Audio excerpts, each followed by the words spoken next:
Kur'an-ı Kerim'de Kul a'udhu bi rabbil felak, Felak surasında Hudayay diye anırdı bir telekeleri zanab Huday şon şerrinden saklasın diyen zadın bir neme ve min şerri hasidin iza hasad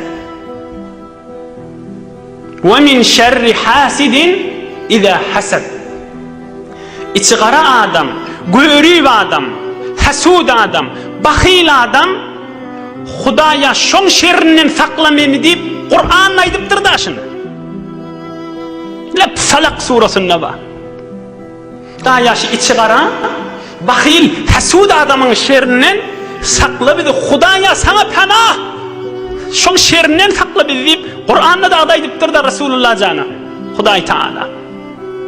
Ne mi deyip çon bir adama bahil olsa, hasud olsa, içi qara olsa, on izinden gıybat etmeye sebep oluyor.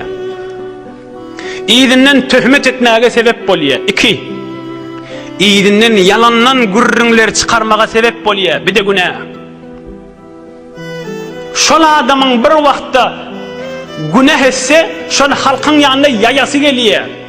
Bir de günah. Şondan bir gürrün çıksa halkın arasında ağzap güldüreti geliyor. Bir de günah. Şon bir serri gürrün olsa onun yanına aydası geliyor. Bir de günah. Hasudçuluğun dererlerinden hi olmanı şona salam vermeye. Bir de günah. Hasudçuluğun dererinden tarap bana salam verse ve aleykini vermeye. Bir de günah. Ay başka gürrün neyme hasudluk imandan alqalduqa başı gürrünler ağzap vermeye. İçigaralık vaktiki alim adamları imandan alqalandan sonra başka da gürrün içip vermeler oluyor. Fakat bir yönü vazifemiz Kul a'udhu bi rabbil felak, Kul a'udhu bi rabbin nas okuyup gide amali ertir bir gedek, akşam bir gedek hi olmani. Hudaya hasudun şerrinden sakla deyipti. Yönü şonu aydıp da Hudaya salıp oturmasak başka çare yok bolmalı. Min Kur'an aydiye, min Allah Teala Resulullah canı terbiyet berip aydiye. Ve biz insan Müslümanlara da